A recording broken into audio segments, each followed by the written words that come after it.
सभी भक्तों को राधे राधे, जय महाकाल। स्वागत है आप सबका हमारे चैनल कथा और पूजन में। आज हम बात करेंगे सोमवती अमावस्या। सोमवती अमावस्या व्रत कथा के अनुसार एक गरीब ब्राह्मण परिवार था। उस परिवार में पति पत्नी एवं उनकी पुत्री थी।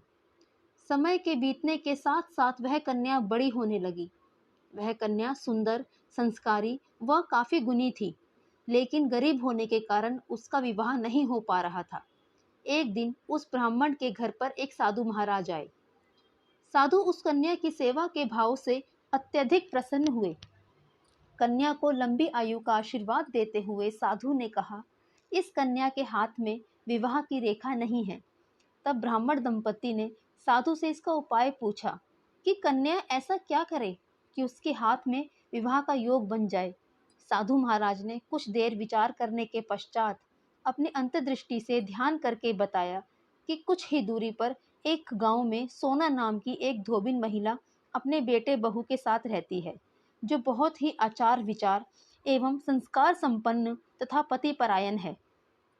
यदि यह कन्या उस महिला की सेवा करे और वह महिला इसकी मांग में अपनी मांग का सिंदूर लगा दे तथा उसके बाद इस कन्या का विवाह हो, तो इस कन्या का वैधव्य योग मिट जाएगा।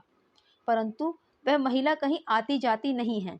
यह बात सुनकर ब्राह्मणी ने अपनी बेटी से महिला की सेवा करने का प्रस्ताव रखा और कन्या ने हाँ कर दी। अगले ही दिन से कन्या प्रातः काल उठकर सोना के घर जाकर साफ सफाई एवं अन्य सारे कार्य करके आने लगी।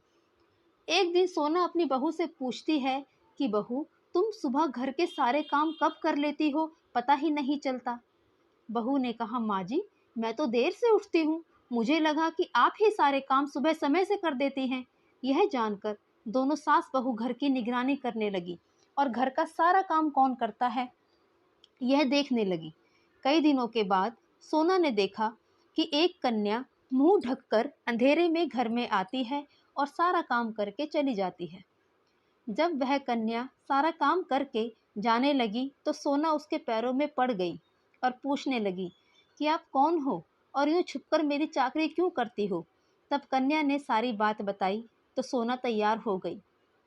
सोना के पति अस्वस्थ थे। उसने अपनी बहू से अपने लौट आने तक घर से ना जाने के लिए कहा। सोना ने जैसे ही अपनी मांग का सिंदूर कन्या की मांग में लगाया तो सोना के पति की मृत्यु हो गई और उसे इस बात का पता चल गया। वह घर से निराजल ही चली थी, यह सोचकर कि रास्ते में कहीं पीपल का पेड़ मिलेगा तो भंवरी देकर परिक्रमा करके ही जल ग्रहण करेगी। उस दिन सोमवती अमावस्या थी।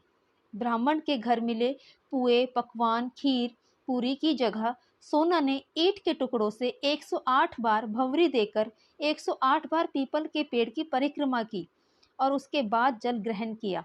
ऐसा करते ही उसके पति की सांसें चलने लगी और वे जीवित हो गए। अमावस्या का दिन पूर्ण रूप से घर के पितरों को समर्पित है। इस दिन घर के देवताओं, पितरों का नाम लेकर दीपक जलाएं, उन्हें समर्थता के अनुसार भोजन का भोग लगाएं, अन्यथा बेल वृक्ष में उनका नाम लेकर जल देने से पितर प्रसन्न होते हैं, घर में सुख शांति बनी रहती है और पितरों का आशीर्वाद हम सबके लिए बहुत शुभ होता है, बहुत आवश्यक होता है।